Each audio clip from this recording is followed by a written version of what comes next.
તો બહુ નાના હતા ને એટલે ઈચ્છા નથી થતી, પણ પ્રમુખ સ્વામીની બહુ પ્રેરણા અને પ્રમુખ સ્વામીને જોઈતા હતા જ કે અમારે જોઈએ છે.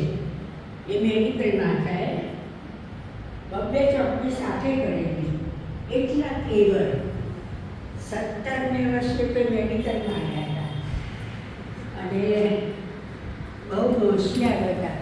અને બાપાને એટલું બધું એનામાં પ્રેમ હતો કે તમે એમને આપો. અને હું ના કહેતી હતી જો તો નાનો છોકરો, સૌથી નાનો, મારે 3 દીકરા, એમાંથી આ નાનો બહુ ભાલો હતો, બહુ ભાલો હતો. અને આપવાનું થયું, બોલવામાં બહુ સહેલું છે. બધાએ કે મારો દીકરો સારું થાય, હું આપી દઈશ, આમ કરો તેમ કરીશ, પણ જ્યારે આપવાનું થાય ને ત્યારે ખબર પડે બધાને આપવાનું છે કે બહુ બહુ ભાર છે. પણ બાપાની દ્રષ્ટિ પડી અને આગળ વધ્યા છે. ખરેખર આમ કહું છું ને, બાપાની દ્રષ્ટિથી આગળ વધ્યા છે. અને જ્યારે સાધુ થયા ને ત્યારથી જ બાપાની સાથે હતા, અમદાવાદ ને અમદાવાદ. અને પછી આ જો આગળ જેમ મહંત સ્વામીની દ્રષ્ટિ પડી, બાપાની પડી, સંતોની પડી, એમાં આગળ વધ્યા. અને અત્યારે તો બાપાને બહુ જ રાજી કરે છે. અને મને તો યાદ આવે ને, હજી આ ચટણી પહેરતા પણ નહોતો શીખ્યો. હા, એ ક્યાં નાના હતા, અમે તો યા હતા. અને એ થયા 3 જ વર્ષ થયા. કેટલા વર્ષે સાધુ થયેલા બા? 17મી વર્ષે 16 પૂરા થયા હતા અને 17મું બેઠું સાધુ થયા હતા. સ્વામી બાપા તમારા ઘેર પધારતા હતા ત્યારે એમની ઉપર દ્રષ્ટિ પડી? 4-5 વર્ષ બાપા આવી ગયા. અમારે ના આવે જોડે જમવાનું, અમારે ત્યાં સંતો, અમારે ત્યાં બધું. પણ ખબર નહીં એમને શું તો તમારું શ્રીલેશ્વરમાં મંદિર નાનું છે, તો મારા હસબન્ડ છે પ્રેસિડન્ટ હતા. મારો બીજો દીકરો છે ને એ યુવક મંડળનો હતો અને આ હતો બાળ મંડળનો. હવે એમાં લગ્ન લાગી ગઈ અને કાર્ય કર્યું છે, બહુ સારું કરે છે અને આગળ વધે. હું તો કહું છું ને, હજુ જેમ છે એનાથી પણ આગળ વધે. પણ અત્યારે બહુ ખુશી છું. નકર તે વખતે 2-3 વર્ષ સેવા કાઢ્યા. બાપાએ પોતે કાગળ લખ્યો કે મારા હસબન્ડનું નામ શિવ હતું, તો કે શિવ આ બધું થાય છે અમને ખબર પડે છે, પણ અમારી દ્રષ્ટિ છે અને ઘરમાં જે કંઈ તમે હું પ્રોબ્લેમ કરું ને, આમે બૈરાઓને તો હોય જ કેવું કરવાનું, ઝઘડા કરવાનું.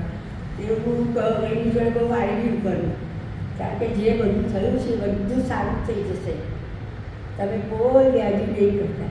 એટલે હું તો પૂજા નહીં કરું, હું કહું છું નહીં કરું, કારણ કે મારો છોકરો નાનો બહુ વાલો એટલે તમને વાત જ ના પૂછો, આમ હેડી જાય બધું.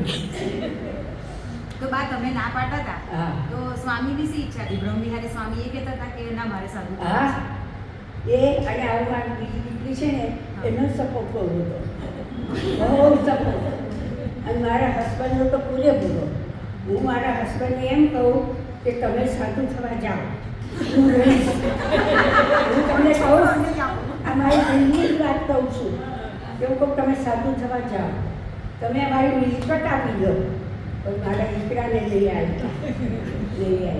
પણ જો આ કેટલા આગળ વધવાના હશે, બાપાની દ્રષ્ટિ હશે એટલે કેટલા આગળ વધ્યા. અને જે ના કરવાનું કાર્ય બધું અબુધાબીમાં કર્યું, જે ના કરે એ કરી બતાવ્યું બધા. એને એટલું બધું કર્યું છે. સુશલાભાઈ એકવાર મંગેશના મંદિર આવ્યા હતા, ના કહું લઈ આવું ખેંચી પાછું ભાઈ લાયા હતા, લઈ આવું પાછું હું લેવાય નથી લેવા. આહા. પણ બાપાની કેવી દ્રષ્ટિ કે લેવા જાઉં ને તો પછી મને એમ થાય, ડૉક્ટર સ્વામી કહે કે એમને કહો હવે ઘરે જાય, 12 વાગ્યા સુધી બેસી રહું રાતે મંદિરમાં.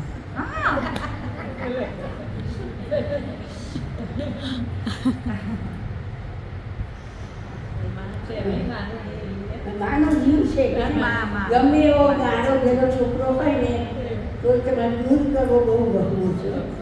બોલવું બહુ સહેલું છે, કાર્ય કરવું કે શું બહુ. બા હવે છે ને આ ગામ ઉપર એક આશીર્વાદ આપો. આ ગામમાંથી હજુ સુધી કોઈ સાધુ નથી થયા, તો તમે આશીર્વાદ આપો કે આ ગામમાંથી સાધુ થાય. હા, ના ચોક્કસ. અને કંઈક બહુ સારામાં સારું છે. હવે મને એમ થાય મારા 2 દીકરા છે, અત્યારે મજૂરી જ કરવા, કામ જ કરવાનું ને. આપણી ઘરની ઘરે દુકાન હોય કે મિત્ર હોય એમાં કામ જ કરવાનું. અને અમને જુઓ, આજે અહીં તો કાલે પહેણે સાથ લેવી. તમે જુઓ તો કહીએ આપણે જડે જ ને ત્યાં છે. અને કેટલું મોટું કાર્ય કરી રહ્યા છે શ્રીજી મહારાજનું, સ્વામી બાપાનું ઘણું મોટું કાર્ય કરી રહ્યા છે. ભલે નાખી ગયા બાપાને મહંત સ્વામીને. કદાચ તમારી પાસે હોત તો આટલા બધા વિખ્યાત ના થયા હોત. ના વાત સાચી છે. ના થયા સ્વામીના ખોરામ જઈને બેઠા બેસી ગયા, તો આટલા બેસી બધા ગયા. પોપ્યુલર થયા. હા, બહુ કાર્ય કર્યું છે. તો બધાને થોડું કહું છું, પણ બધા નાખવા પાડી લઈને આ બધા ઉઠકો છું. મારા શક્તિ આપે અને જેને જવું હોય એને જવા દેજો. હા, આ હું મારી વાત, જેને જવું હોય સારી લાઈન છે. અહીં ઘરમાં રહી કશું કરવાના નથી, બૈરાના દબાણમાં રહેવાનું છે. ના સાચે કહું છું.